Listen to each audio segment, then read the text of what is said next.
Good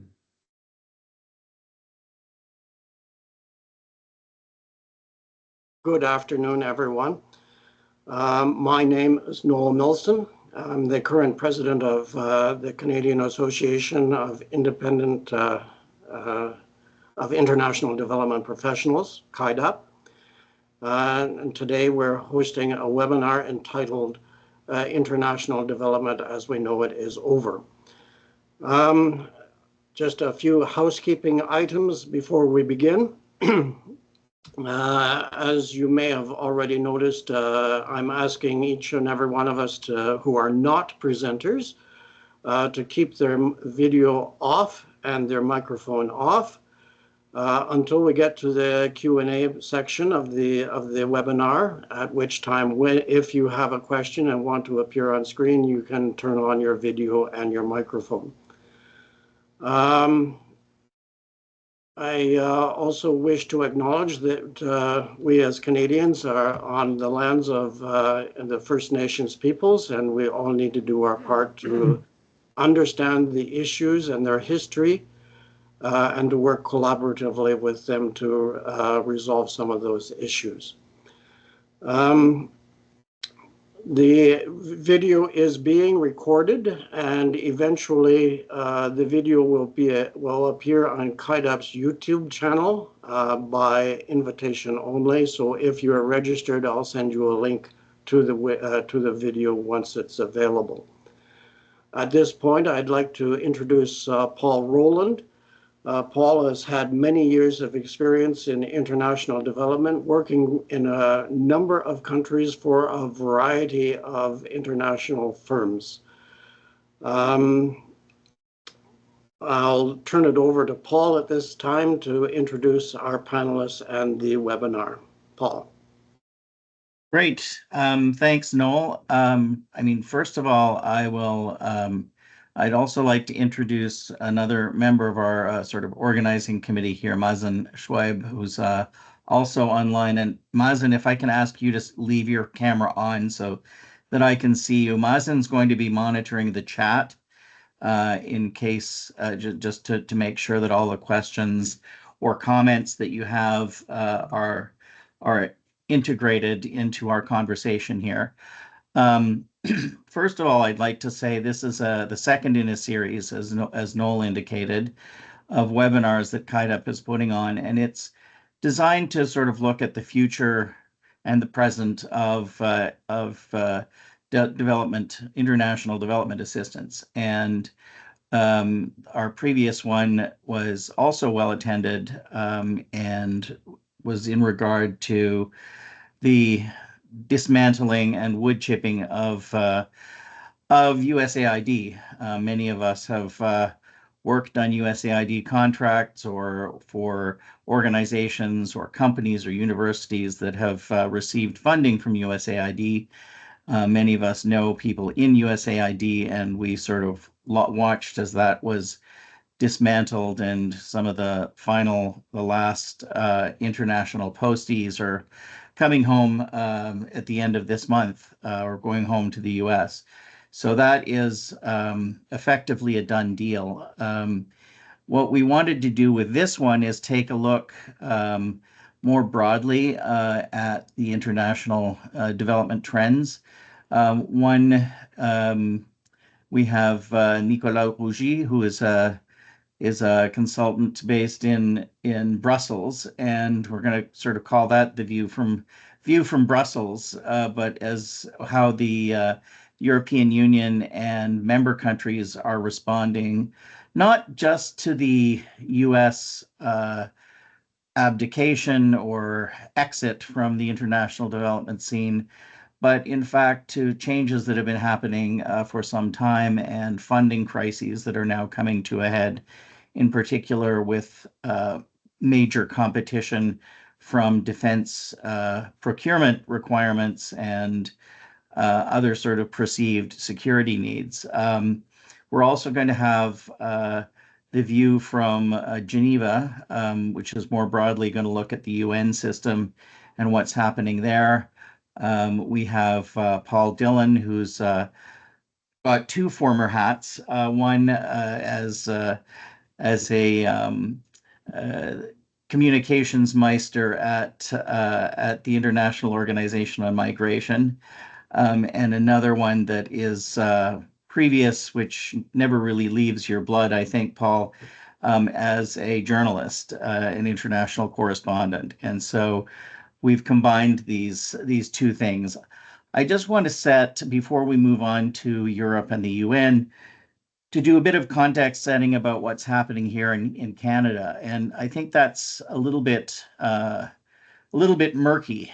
When we did our USAID webinar, it was pretty unclear at the time what was going to be happening with Canada. In fact, we had yet to dive into our federal election.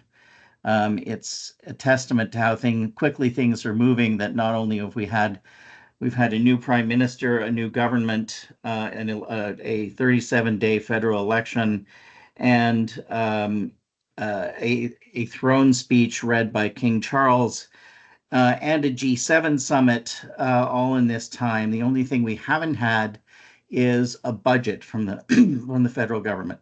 We've heard a lot in terms of defense. We've heard a lot in terms of the economy, the need to realign our economy and our defense postures.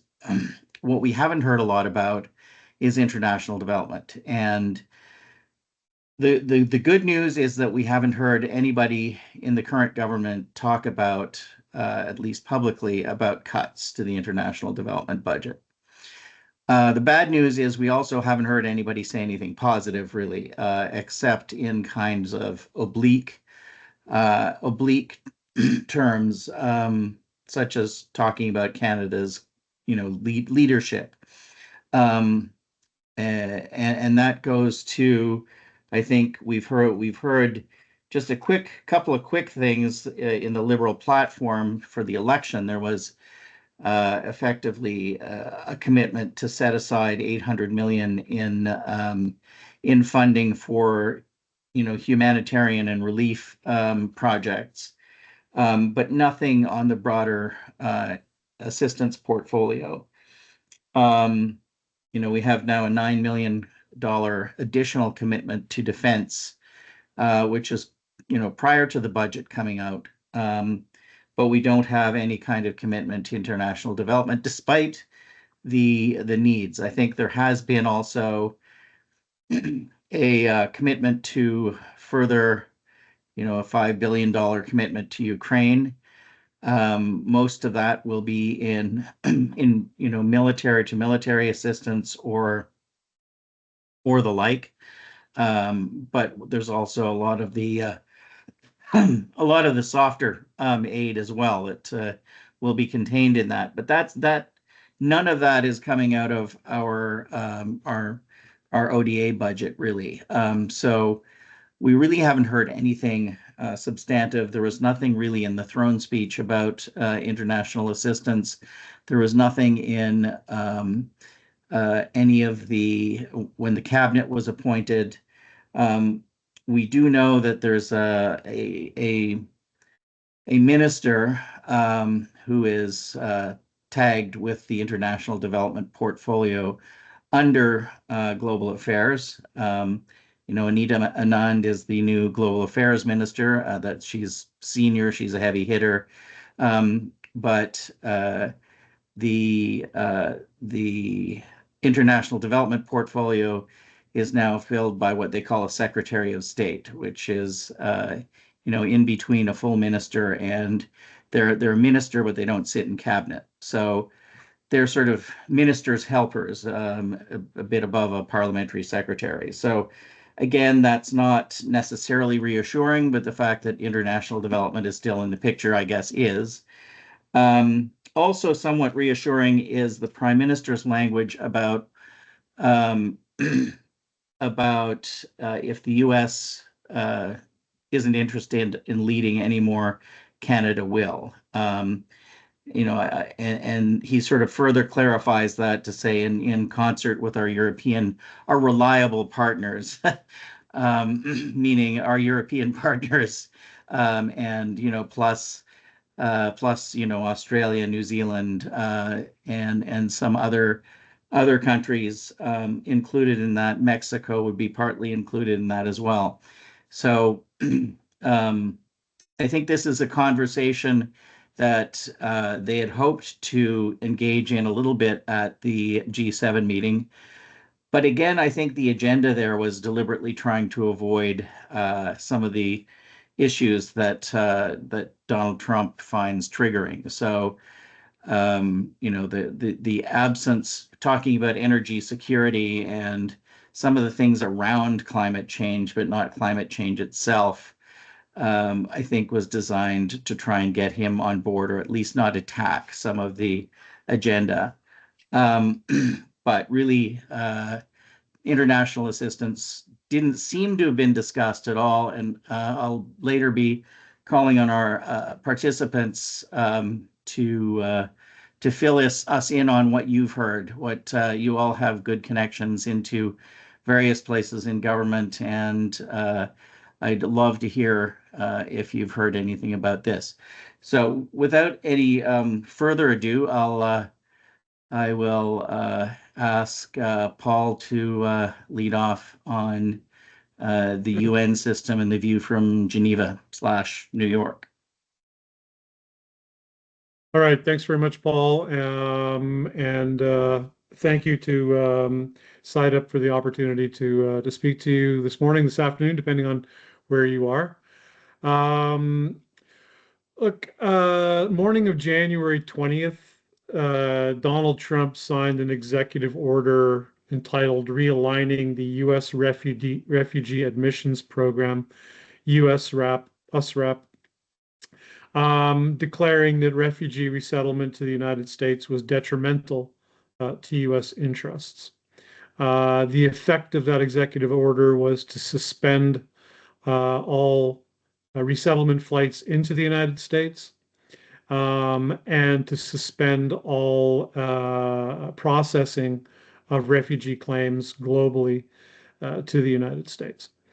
I mean, the impacts of this were felt immediately, of course, in countries which are hosting large numbers of refugees, be it Kenya or Lebanon, Turkey, and elsewhere. To put it in context, between 2022 and 2024, the Biden administration actually upped the refugee intake quota to about 125,000 people. Never made that ceiling, but that was the target. The last time the numbers hit 6 digits in the United States, I think, was during the Obama administration. So that's 120,000 or so people in camps and camp-like settings around the world who are, who had expected that some fundamental changes in their lives, who'd been cut off at the post. The impact, of course, was felt by my former employer, the International Organization for Migration, most acutely. For those who are not across it, IOM was founded in 1951 in the ashes of the Second World War to help to accommodate and resettle some of the tens of millions of people who had been displaced by the war. It was created by the United States government, and with one exception in the 70-odd years since, has been headed by an American Director General, typically a retired diplomat. The impact on IOM was outsized, and there's two good reasons for that. One's maybe the most obvious, which is that the American government historically has funded IOM, is in fact the largest donor to IOM. I think the figures in 23, 24 were roughly 45% of the total budget for IOM of roughly 3.2 billion was paid for by the U.S. government, was footed by the U.S. government. And the second is the nature of IOM's projectization approach to development and emergency response.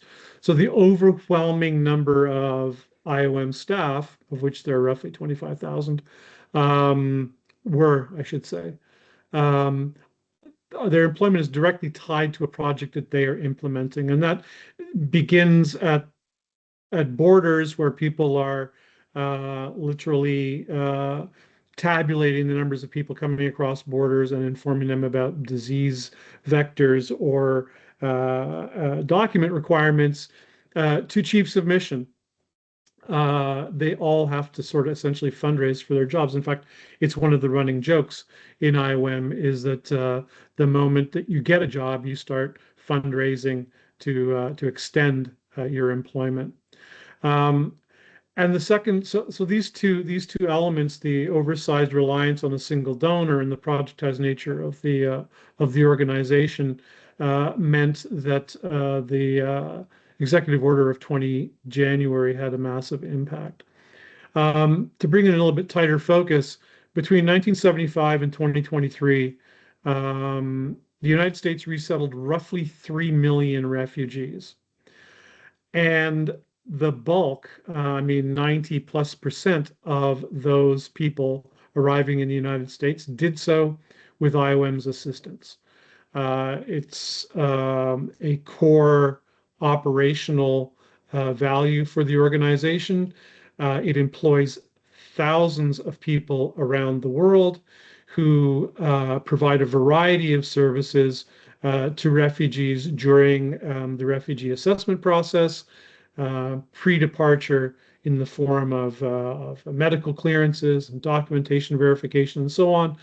And then on the arrival side in the United States, ensuring that the people who are coming in from all over the world arrive at their destination location and are handed over to a local implementing partner, typically one of the faith-based organizations that's contracted by the United States government to resettle refugees.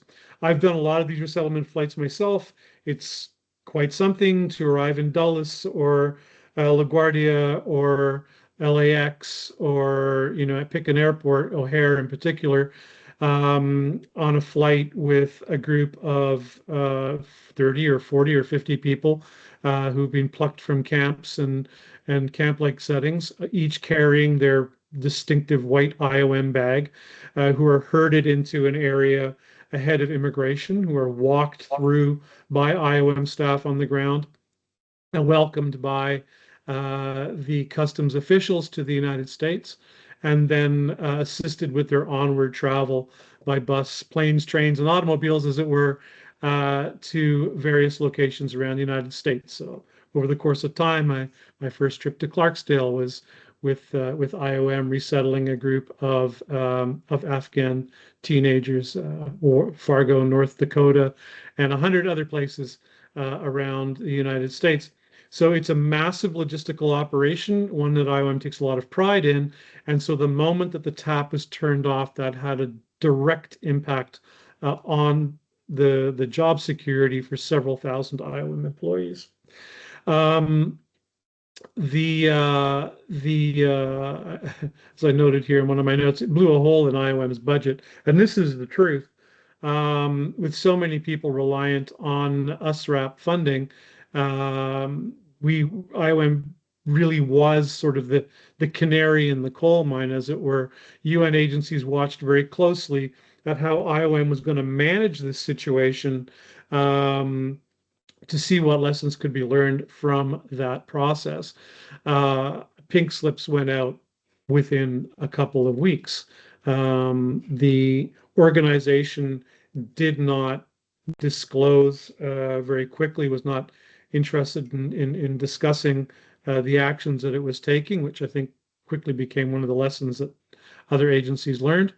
But the projection was ultimately that something in the order of 7,000 IOM staff would lose their jobs. Roughly half of those people are already out of work, and an additional 250 or so, about 30% of the headquarters staff, also lost their jobs. Many of them, in fact, in the next couple of weeks, as our colleagues from USAID are returning stateside, so too will many hundreds of HQ staff who have been let go in recent weeks and whose contracts will terminate at the end of June.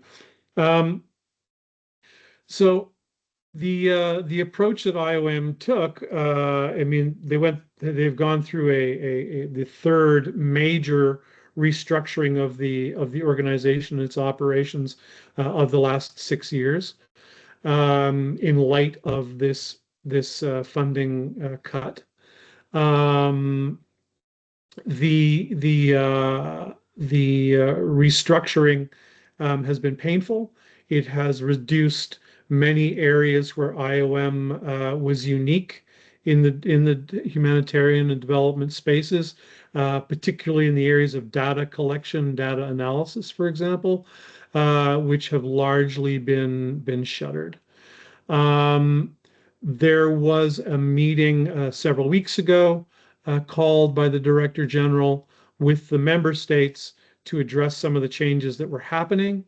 They were, I think, my read is that although there had been a fair amount of blowback in the press, that the member states at the end of the day were satisfied to see the manner in which the administration had taken hold of a very difficult situation and manage it to best effect. Some of the actions that the organization have taken obviously raised some eyebrows. So on the critique side of it, I would place the decision to scrub DEI references from the website, for example, was ill-considered and attracted a considerable amount of attention and derision from partner agencies in Geneva and overseas. The news that the organization was reviewing its due diligence requirements, for example, were interpreted as an effort to open the door to alternate funding sources, particularly in the Gulf, where petrodollars had been kept at a distance for a very long time. Fair to say, many organizations are funded by the Kingdom of Saudi Arabia, but watering down to a certain extent your due diligence does raise eyebrows at a time when most agencies shun big tobacco and alcohol companies and big oil and other extraction-based organizations. I'm not suggesting that IOM is going to do that specifically, but that's certainly the way it has been interpreted. There was an effort by the administration, which is headed up by a Democrat, someone who worked very closely with Joe Biden and the Obama administration on migration-related issues, to retool a relationship with the Trump administration by saying nice things about Marco Rubio. And also offer IOM's expertise in assisted voluntary return to help the U.S. administration with its efforts to demigrate millions of people, returning them to their countries of origin. This is something that IOM historically has done. It is a point of pride in many cases. For example, in Libya, where the organization recently surpassed a milestone of 100,000 people who'd found themselves in dire circumstances in Libya, who had been returned to their countries of origin, in many cases provided with packages to help them reintegrate back into the local economies. But in the U.S. context, it's quite different, and obviously a lot of questions raised about how the organization that ostensibly represents migrants and migration-related issues squares its involvement in AVRR for irregular migrants in the United States. So that's also, of course, raised a few eyebrows. I think that kind of wraps up. I wanted to give you a little bit of a sense for how the first agency through the pipe has tried to manage the situation. The reaction from member states largely positive. The very real impact on working moms and dads, not just at HQ and indeed not just IOM staff in the field, but the many, many implementing partners that the organization engages to provide services at the camp and subcamp level. All of these people out of work. Now, I did a quick tally. I mean, I think many on the call will be across the UN 80 conversation.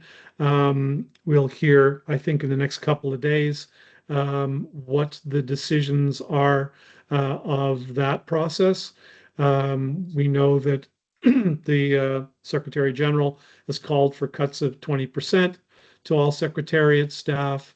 I'll just note that end of 2023, there were roughly 35,000 people employed by the UN Secretariat. So there will be, in addition to those cuts that have already been announced from places like the World Health Organization, UNHCR, the Red Cross, and others, and of course USAID, there will be some very significant blood on the steps here in Geneva and in New York. I'll just wrap it up by saying my quick and dirty and by no means definitive tally of jobs lost in the sector, and this includes those announced but not anticipated within the UN system, the Beltway Bandits, project implementers out of DC, AID, and others. Very conservative estimate is 40,000 jobs lost to date. And for organizations like IOM, and I don't work for IOM, I'm not speaking on their behalf, nor other UN agencies. It is safe to say, it's a matter of public record, that things are only going to get worse in fiscal 2026. Thank you.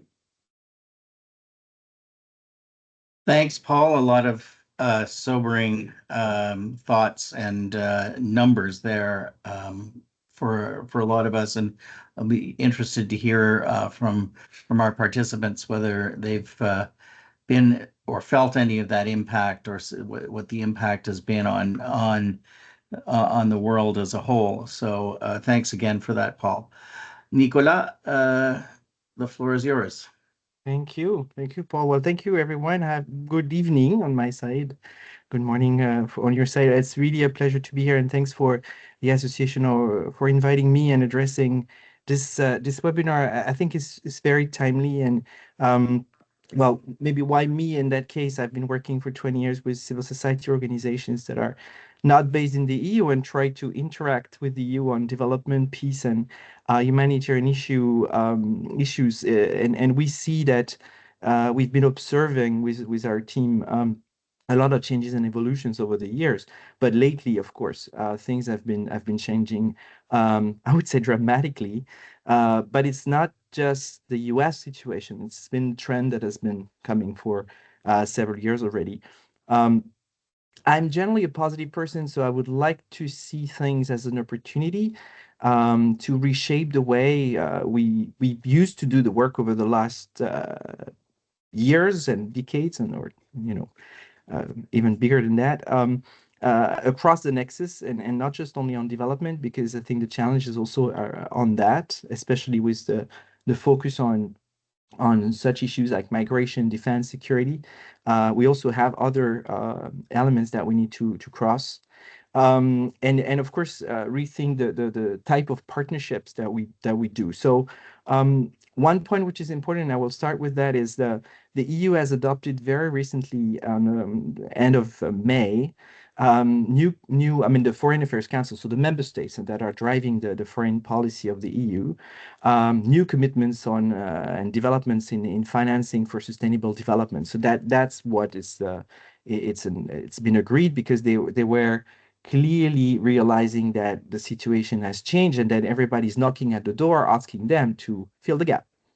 And the conclusion is, of course, that the gap was already there even before the USAID was deciding. Well, President Trump decided to at least temporarily cut the water in that sense.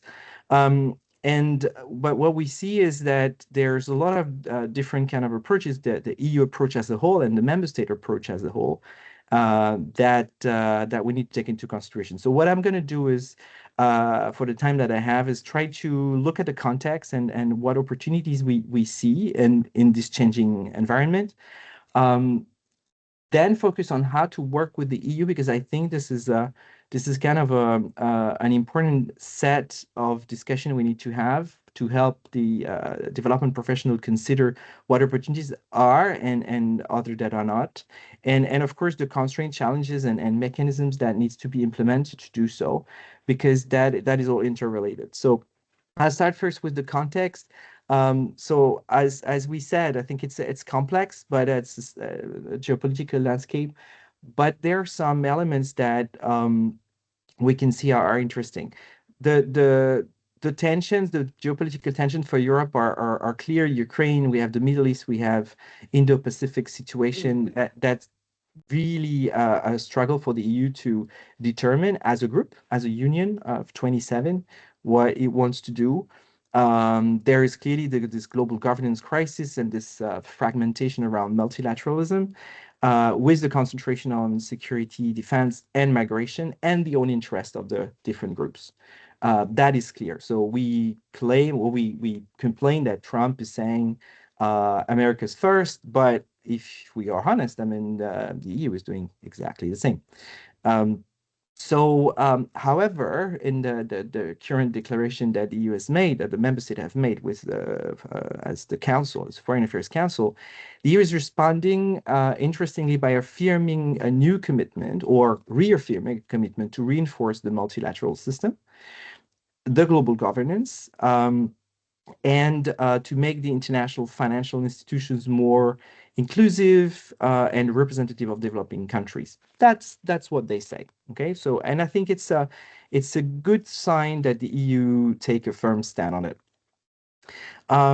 What they're saying as well is they want to try to contribute to respond to the global financing gap. They've stated the $4 trillion annual financial gap, so for sustainable development, but they cannot do that alone. And it's been clear that they've been saying we cannot fill the gap of the Americans, and we cannot fill the entire gap anyway. So we'll need to find different ways of working. And here, this is interesting for Canadian organization, for Canada in general, because there's a lot of expertise and experience in Canada on certain issues, in particular on innovation, on financial institutions, and EU sees Canada as an interesting partner, alternative partner. There's, as you all know, I mean, it's not the first set of collaboration that exists between Canada and Europe, but as considering the situation as a partner to really increase the collaboration with. We have clearly interesting opportunities in EU external corporations. The EU has reaffirmed its willingness to reach the 0.7 GNI of official development assistance. So that's not so bad. It's not what we wanted, but it's not so bad. And is also underlining that he wants to catalyze other sources of finance, with growing interest on diaspora investment, remittances, blended finance, triangular cooperation, where obviously collaboration with Canada could be an interesting element. What we as well see, and that's the sort of a perspective of the member states. So if EU is saying we cannot fill the gap, some of the member states, and I'm taking two examples, the example of Germany, example of Spain. And Germany has had a sustainability conference in Hamburg very recently, at beginning of June, and they dropped strong hints on what they want to do, and in particular on picking up some of the US global pieces. And that they want to create sort of develop a commission to work on new North-South policies for multipolar world. This is what they have stated. But what is interesting is that they want to take a leadership role within the European Union and between the member states to lead a new North-South collaboration in that. How is it going to be done?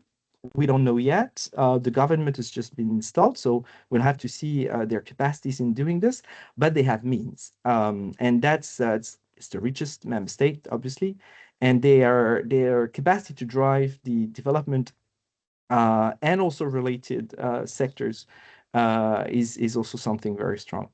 The second one is Spain with ICID, so the Spanish Agency for International Development Cooperation, which is trying to sort of transform itself into a connector of partnerships rather than a traditional project implementer, and now has 50% of its financing flowing through the private sector channels. So we see here as well a new kind of approach, and they have been quite pushy in the statement on development from the council on those kind of new approaches, public-private partnerships, and how to work with the private sector. I said it was the Spaniards in that case try to see themselves as brokers or linkers of countries, multilateral organizations, private sector, civil society, rather than letting them operate in isolation. And I think this is also kind of a trend that we see, and the EU has been pushing that for many years, but I think the member states are now embracing this, at least Spain is showing the example. And what is interesting is that they have doubled their annual budget in grants. I mean, we're talking about 700 something million. And in lending capacities, they have also increased, added around 400 million. So that's interesting to see that they're going there.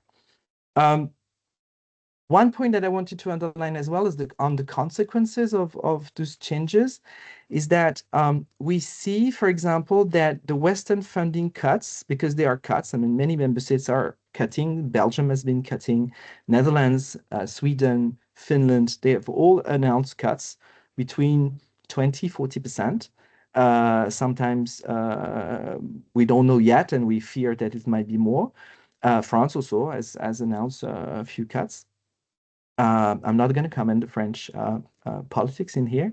But what is interesting is that through those cuts, the African Development Bank has announced that it's going to look towards the Gulf. And so that makes the links with what Paul was mentioning about alternative funding sources that the Gulf can be, but also that some emerging countries can be.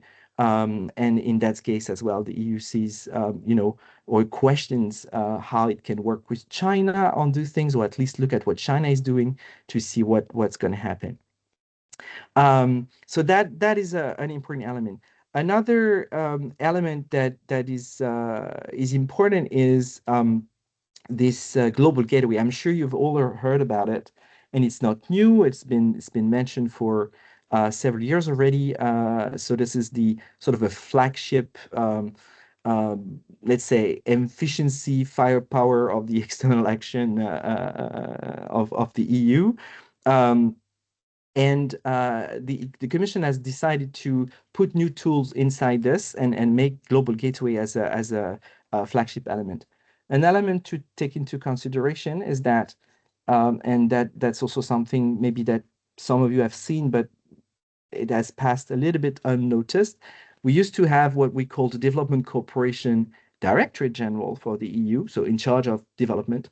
Now it's called international partnerships, and the word development has disappeared, and this is worrying. This is worrying, and the fact that they put Global Gateway at the core of the work, and I'm going to talk about Global Gateway in a minute, is also very significant of the change that the civil servants and the let's say the management, top management of those structures and the politicians of the EU are putting into that.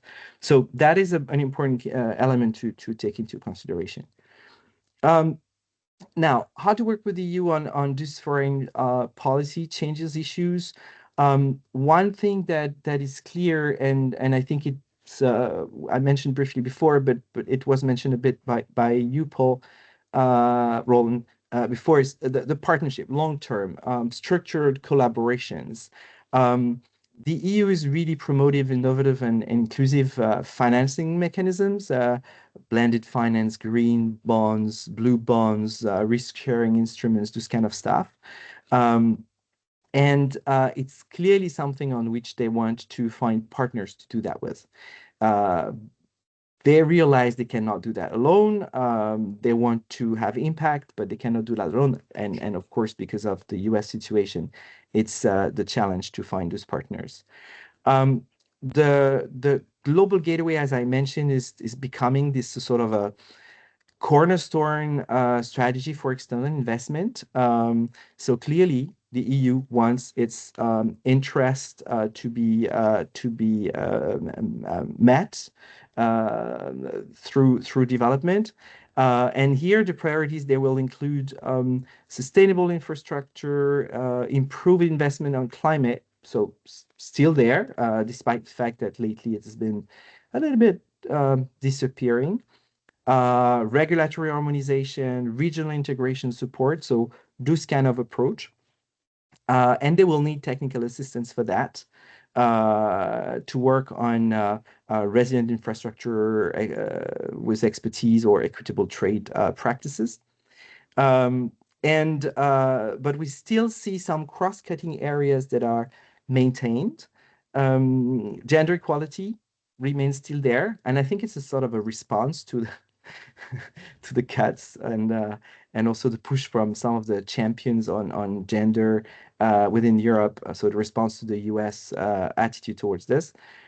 Climate finance, the support to the most vulnerable countries, and human rights. That has remained as cross-cutting, which is interesting. We're more worried about the peace dimension among the nexus, because we hear a lot about security and defense, but the connection with peace and of course, peace and development, he's a little bit not clear on that sense.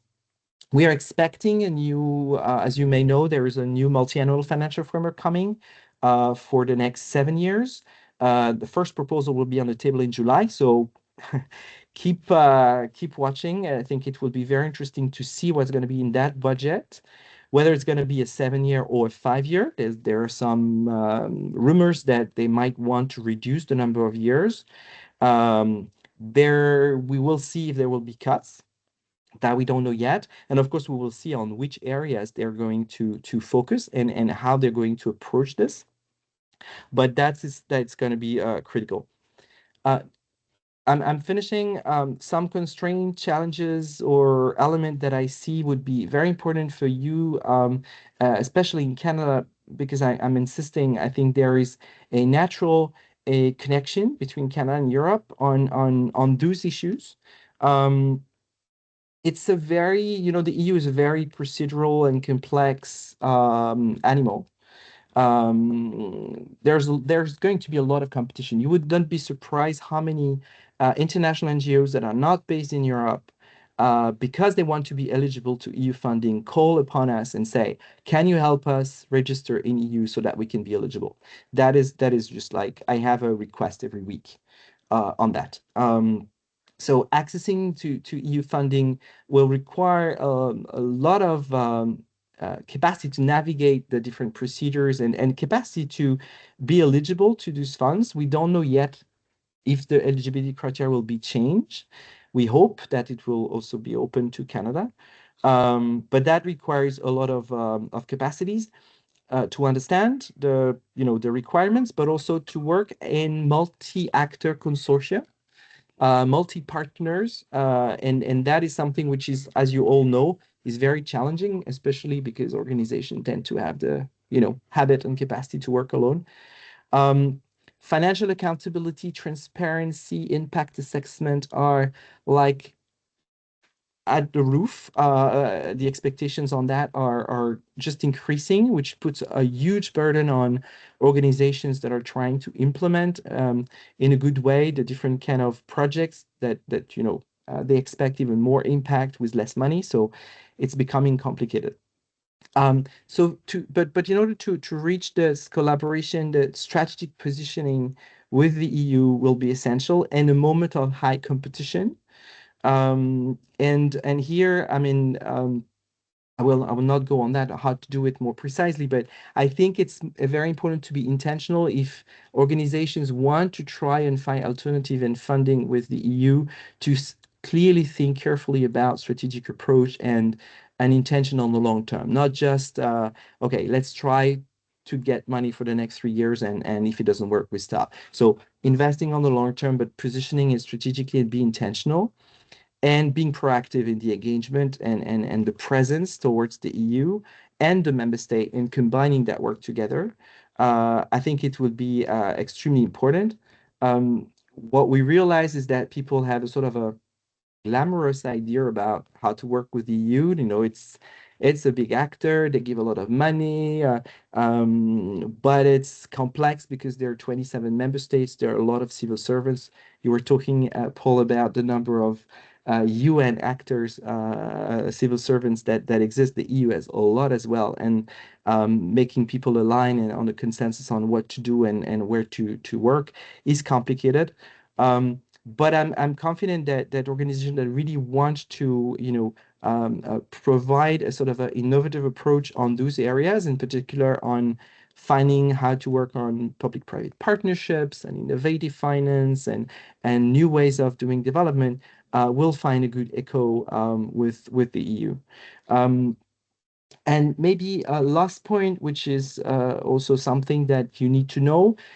This week, we had pretty big leaks from Politico, which got some documents that talking about a restructuring within the foreign affairs of the EU, in particular External Action Service and the delegations of the EU.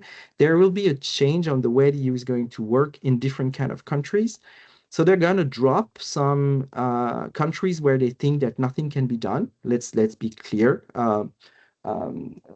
Guinea-Bissau, Lesotho, some of those, Timor-Leste and others. They're going to just keep light diplomatic work, but they're going to create like regional hubs for collaboration with the EU to support some of those countries where they think that, okay, still some things can be done. In other countries that they're not going to touch anything. But that's going to be a reduction of the development cooperation staff. And that's going to create bottlenecks. That's going to create a lot of difficulties. So establishing a strategic dialogue with EU people, being capable of, briefing, providing expertise will be essential. And my last recommendation here on this is that the mistake of the organization is when they say that they can do anything to chase the money.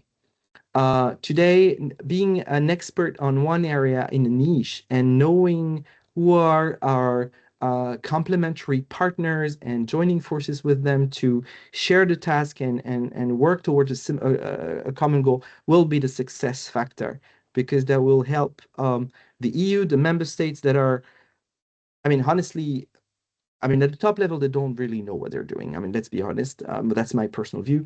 But the civil servants, they're desperate to find solutions to continue to do good things. But they need to really read carefully who are the people in front of them. And if we want to, as development professionals, if we are telling we can do anything, just give us the money, we will do it.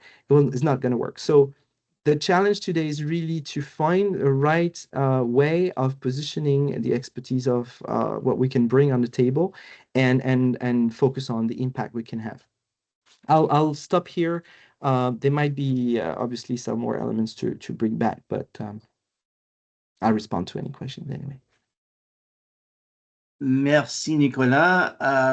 Thank you for that. I think we all learned quite a bit through that, and the interesting sort of juxtaposition of the EU being in the middle of sort of reformulating its approach to development assistance, right down to eliminating the name development assistance, as funding is beginning to be critical. So thank you for that. I think I have a couple of questions, but I'm going to forego those at the moment, and I'd like to go directly to our participants. I'm going to ask if you can use the little hand raising thing at the top.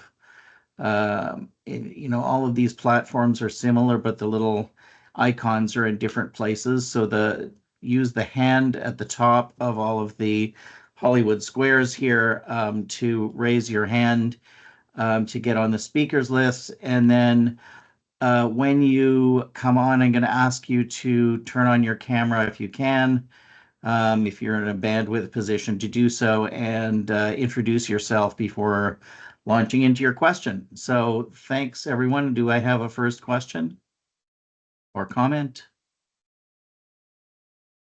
Because if not, I'm going to go with one of mine. While people are figuring that out, I'm going to ask Nicolas, one of the issues that I think a lot of non-European organizations get into with pursuing opportunities with the EU and other agencies is not being European. Is it still necessary? Is it still a condition in order to pursue the opportunities to have a registered European entity? That's a very good question, and I think we have to speak in terms of the current situation. So until the end of this multi-annual financial framework, so far, depending on the type of activities that you do, eligibility criteria can change. So if it's for rapid response and conflict prevention and peace, this will be a set of criteria. If it's for human rights, anybody can apply, and there's no rule of origin, etc. For geographical programs, that is different. So I think it's a case-by-case basis we have to look at. What I'm more worried about, so and in that case, registration can be an option. For some organizations, not necessary because they work on issues where funding is accessible for them, being Canadian, American, Swiss, Australian, whatever. So we look at that on a case-by-case basis, depending on the type of activities and the type of countries on which you work.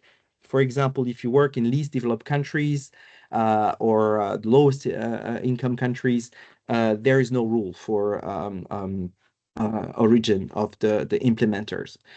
But more and more we see restrictions from the EU on this and privilege the European organizations.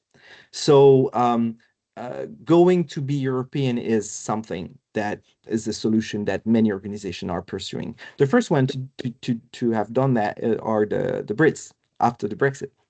And they have massively created structures in Europe to be able to continue to access some restricted funding. The second element I want to say is that we don't know what's going to be the next multi-annual financial framework and if the rules are going to be the same.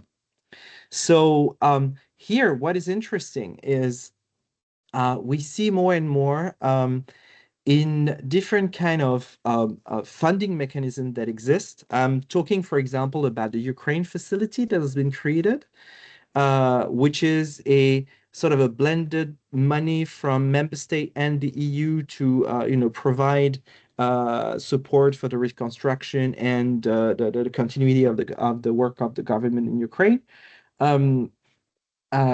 We see that there are some exceptions to eligibility that are saying if you're coming from a country, if the organization comes from a country which is providing similar amount of money than the EU does, then you can be eligible as well to EU funding.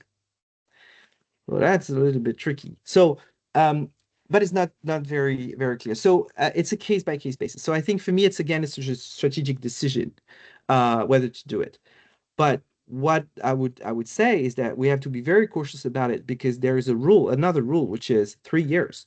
We need to be operational for 3 years to be able to apply for the funding. So it takes time. So if we wait too long to do this, we might have issues. So keep an eye. I mean, my recommendation is here, keep an eye on the proposal which will be on the table now and what's going to happen until the end of the year in terms of rules and stuff. We might end up having to wait until the financial framework is officially adopted to know exactly what are the rules. But don't wait to take decisions about strategic relation with the EU because it's going to be there. It's going to continue to work on those issues in a way or the other, under a format or the other, whether it's about PPPs, whether it's about traditional development granting system, whatever, is going to be there. So it's important to consider that. It's a very, very important question. Merci, Nicolas. Anybody in our participants have anything that they can contribute in terms of whether they've heard anything in terms of the direction that Canada is going to go here? We do hope to have, pardon me, a webinar in the coming weeks and or months about, whatever official policy comes out involving global affairs. But as you know, that may take a while, and it's we're not getting a budget until the fall. So anything anybody's heard out there is welcome to sort of throw out here in terms of, even rumors and innuendo. I'm happy to hear those. But in the meantime, Paul, can I ask you a quick question about, in terms of the head count on, UN staff and people like me who were contractors and those kind of things, is you quantified that quite well. I'm wondering if there's any numbers on impacts in terms of the sort of, I guess, end users, migrants and or on the WHO side, maybe in terms of how many people are being or have been impacted. I just use impact as a verb. How many people on that side? You're still muted, Paul. Is that better?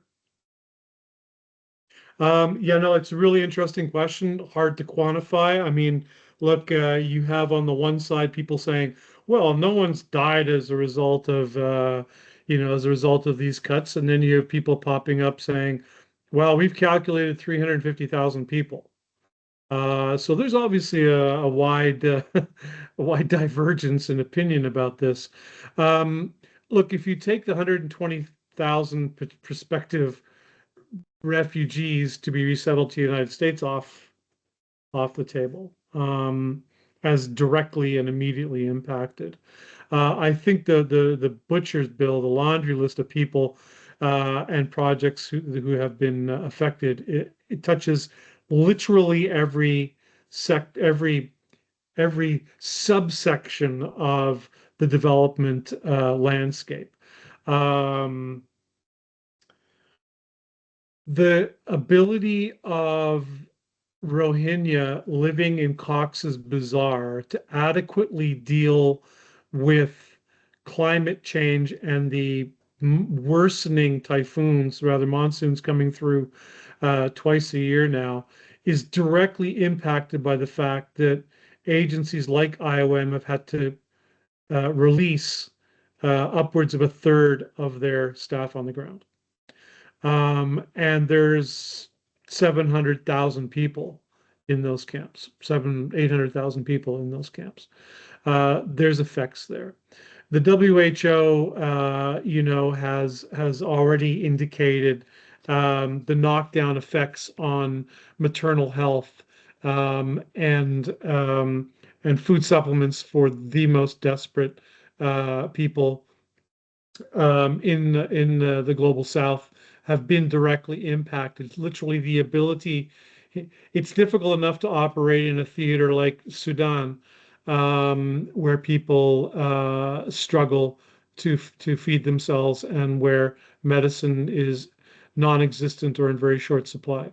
But when you remove the funding that allows implementing partners who've bravely gone into those spaces to try and make those deliveries, when those monies dry up, the immediate and downstream impacts are felt not just by the first generation, but by subsequent generations as well.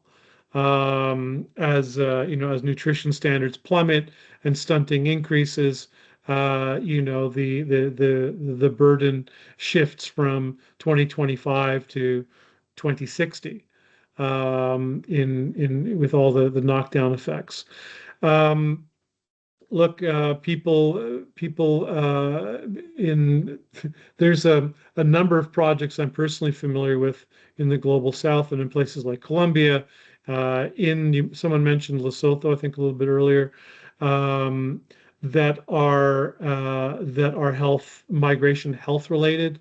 These are clinics or nurses and doctors who are trained up and tasked and paid to deliver health services to people on the move. When you remove those health services, and that's what's happened in many cases, not just through IOM, but through its many implementing partners and other line UN agencies, the impacts are profound and immediate on survivability, on early child mortality, and so on. So, I mean, I think I've identified 3 or 4 areas, specific areas, but the trickle down effect is enormous, and it'll be a legacy issue unless we find a way to live in a world absent those kinds of development monies to do things. I mean, in Clinton's favorite phrase, build back better, implement and support better, then the predictions are pretty dire. It's also worth noting, and I mean, I feel like I have to almost to say this, because there is an argument to be made that, and it's been addressed in Southern Africa, that the over-reliance on development monies, for example, in HIV/AIDS, has resulted in countries that otherwise ought to be able to deliver retrovirals and other medications to people living with HIV. They simply are not doing it. They have not taken on that responsibility. And I'm not saying that you flick a switch and tomorrow that starts to happen, but there have been a number of senior officials in the global south who stepped into that particular sphere to talk about their responsibilities as leaders to be able to deliver those kinds of goods and services. I think, and we haven't discussed this. I'm just going to hold you there for a sec. I'm just going to hold you there for a sec. We're a little past time. For those who are interested in hanging on for a bit, I think Paul's available to stay for a few extra minutes. Nicolas, I think you have to jump off, so I just wanted to you're. I can stay. Okay, Yeah. so you're both able to stay for a few minutes. I was misinterpreting that, so that's great. You had a comment to make in addition to what Paul was saying. So if you go ahead with that. If I could just complete my thought real quick. It was, and this is not something that we maybe got the bandwidth to discuss today, but UN 80 envisions a world where there are fewer UN agencies and fewer UN implementers. And this is a consequential issue. I mean, there's lots of good arguments to be made for contractions, and anyone who's worked or observed the system knows how chronic the issue of overlaps, administrative and operational, can be. There is no doubt that this process, this reflective process that the world is going through at the moment, is overdue, and there are economies to be made in a roll up the sleeves kind of way to determine how to do things better. Thanks. Thank you, Nicolas. I would just jump on that precisely. I think that, and don't quote me here, but I think that the UN is seen by the Europeans as costly, very costly. I mean, and the EU has been financing the UN for many years as well. I mean, it's giving IOM and the different agencies a lot of money because they have sort of mandate and they have supposed to have a capacity to do things. But in over the years, it's been like Court of Auditors reports that were just saying and slashing the UN for this incapacity to deliver, for the high level of cost compared to others, and etc. So today it's seen as an opportunity to do exactly what you were saying, Paul. Fewer agencies, contracting, diminishing the overlaps, and the EU is doing the following. It said, okay, we support multilateral system, but we want a good one. We are because it's costly, we're going to revert to the EU agencies, and we use the UN when necessary. So that is an important element to keep in mind. And maybe just to quickly answer the question or the comment from Mohammed on the EU registration and the audit element, because I think it's an important thing to underline. I would say it is a technical issue. It's not that non-EU organizations that are willing to have money will have different kind of standards for the audits and everything. It's because the EU way of looking at things might be a bit different. So for me, it's a technical issue. But remember, who does the audit most of the time? EY, KPMG, and are the auditors of those projects. So they know the different standards. So it's more about the quality and the number of requirements that EU has, which is a burden. And on that, you need to integrate that into your project design and your strategic approach, rather than just a differentiation from the EU between the EU member state organization based in the member state or not. So I think we have to integrate this into more the strategic approach and the way we operationalize this when we want to get the money. Just a quick precision on it. Great. Thanks to you both. Paul, I think you dealt partly with the HIV question, but the question from Jean in the comments is using just South Africa as an example. What options do they have to rebuild their HIV program? Is the assumption that they can now do it by themselves? Yeah, I don't have the expertise in that particular issue to offer comment on it, I'm afraid. I mean, I think it's a clear, legit question. And it applies not just to Southern Africa, and doesn't necessarily exclusively apply to HIV either. You can make the same argument for maternal health, and a host of other areas. It's a profound question. It's an important one, and I don't have the answer to it. All right. Thanks, Paul. I'm going to ask Nicolas. There's a question from Maria that is, she's outside and can't go on camera. So the question is, given what you said, do you have any advice for Canadian independent consultants interested in working with EU or EU-funded organizations? But I think, yeah, I mean, a lot of advice in that case. I mean, as a consulting firm, I mean, helping international NGOs non-based in Europe to work with the EU, I think this is our core business. The situation, because if you are an independent consultant and want to work, there's no big issue. You're independent, you provide services, and then you can literally work with anyone. There's no restriction.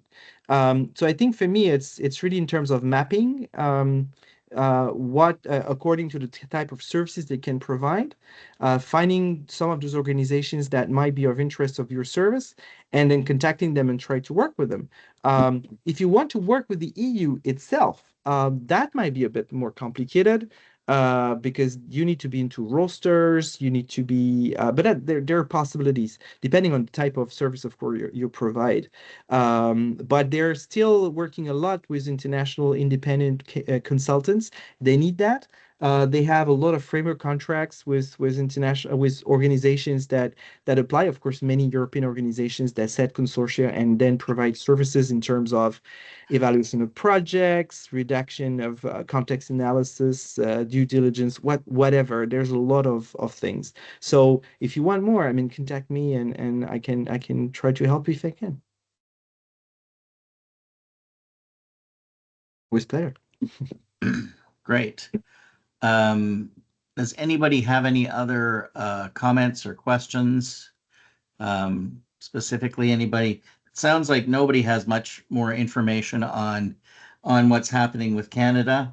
So I will do a quick wrap up here. Maybe if I may, Yeah. Paul, on this, Yes, please. because you open a window in my head. I think one recommendation I would make to Canadian colleagues towards the government of Canada is that if you want to anticipate what's going to happen with Europe, and as I said, the EU-Canada connection exists. That will have to be strengthened. There are some avenues for collaboration. It's time to start to talk to your government about, guys, start discussing with the Europeans about how to work together on those development issues. Part of your advocacy, you need to integrate this into it, showing that Canada is more than just an alternative to the US. It is a full-fledged, legitimate partner of Europe, and they have to work together on those issues. Not just Canada, France, Canada, and the others, but Canada and the EU, and set something strong on those things, using what they want to do, blended financing, innovative partnerships, etc. So lobby your government to start discussing. That would be good. Great, thank you. Mazen, you had a question, comment?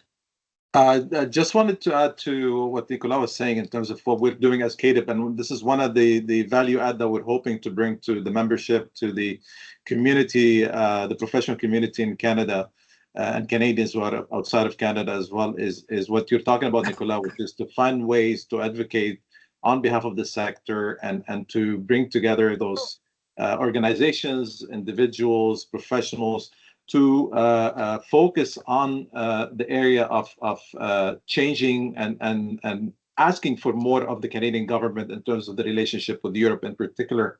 Especially, we have the European-Canadian Free Trade Agreement, which has a lot of provisions within it that may be an outlet for us to look at and to discuss with the government. So we're working on a strategy, and we'd love to have more of you guys, more of the participants, more of the organizations join us and be part of CAIDP and help us advocate for this sector and help us advocate for a much more transformative discussion in Canada, especially in these current strategically difficult times that we're living in. So take it as an opportunity, like you said, Nicolas and Paul, as for us. So I'll stop here, but we're working on it, and we'd love to get your support for this. And use the EU delegation in Ottawa to work together on this. I mean, they would be thrilled in having a discussion with you guys as a group and with the government on what to do. I mean, that could be good. Great idea. It was important to see the meeting between Prime Minister Carney and Ms. von der Leyen at the G7 summit. I think a lot of these side meetings are going to prove to be, I think, more important as we go through the next month of meetings with NATO and other different or sort of more focused meetings on some of these relationships. But I just wanted to sum up, and then I'll give you each a couple of seconds to say goodbye. But I think Paul's points, in his description, sort of from a more a closer in description of what happened at IOM and their loss of nearly half of their budget, a third of the staff, both in the field and at headquarters, the loss of capacity and knowledge that's going in there. The UN system writ large seems to be in line to lose upwards of 40,000 or more staff and consultants and others, and that there's a severe impact on people in the field, of the people that we all work with, just beyond our own work, the people that we work with and that our teams have worked with. Just to say that Cox's Bazar, if that was a city here in Canada, it would be our fifth or sixth largest city. and that's a refugee camp essentially. So these kind of impacts are happening all over the world at this point, and it's only, I think, a matter of time before we begin to receive the horror stories. I think Nicolas started off with positive kind of thrust in terms of looking at what the opportunities are here as to really kind of reform what it is that we have done now for decades. And I think Paul agreed with that statement later on. I think that's something that we all agree on. I just wish that we weren't being forced to do that at gunpoint right now. And that the EU has some more positive news as well as negative news. There are cuts coming in some of the member countries, but that the EU as a whole, if I haven't mistaken, has maintained its commitment to 0.7% of GNI, but that the EU cannot on its own fill the gap that's being left by the United States. It's too big, along with all of the other commitments that we all have. I think one of the examples that's always happened with the alternation of administrations in the U.S. has been what happens with UNRWA, where it gets dropped by one and everybody sort of backfills for 4 years or 8 years, and then they come back, and that's not obviously going to happen anymore. But these are sort of that was a micro, and now we've got a huge gap to fill. That there is a new approach coming. Some of it's good. Some of it is worrying in terms of the development. The excision of the word development from the language and the substitution of the word partnership. And that can be both positive and negative as well, recognizing what the development partners bring to the table as well. But taking away some of the fundamental aspects of what it is that we do as professionals is always a little worrying, both for the people that we're working with on the ground and for our own jobs. Finally, that there are some opportunities for Canada, for Canadians, to work more closely with the EU, with the member states, and to take advantage of some potential joint projects. I'll leave it there. Paul, Nicolas, Paul first, do you want to say a couple of words of farewell? Sure. I mean, again, it's been a pleasure. Dire times, and I'm glad we had an opportunity to kick some of these ideas around. I'm obviously, like many, looking to September, when the results of the UN 80 review process ought to be released, or at least we'll have a much better, I think, given the way things have been leaking, I think we'll have maybe a better sense about some of the big ticket moves that are in the works moving forward, and be in a better place maybe to have another conversation towards the end of the summer about the likely impacts and the opportunities presented there. Thanks, everybody. I wish you a very good summer. Many thanks, Paul. Nicolas. No, nothing to add. Thank you all for your attendance and you guys for organizing this. It's really a pleasure. We're really happy to continue any discussions and help any of you in navigating this. And I know it's complex, I know it's difficult, but I still want to be positive. We still have a lot of things to do, and we can do it if we organize ourselves together. That's the message. So thank you very much. Have a nice summer. Rest well and be prepared for September. Thank you very much. And I will also at this point thank our participants, our attendees.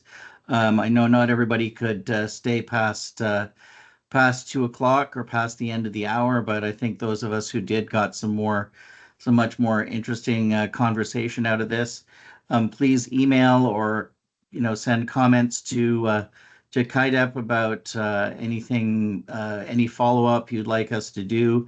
And we are, going to continue this series of webinars looking at where future about Canadian policy. I think the UN 80 is a very good thing to be tracking, Paul. So we may be back to you. So Noel, thanks for handling the back end of all of this, and and Mazen for your work on this as well.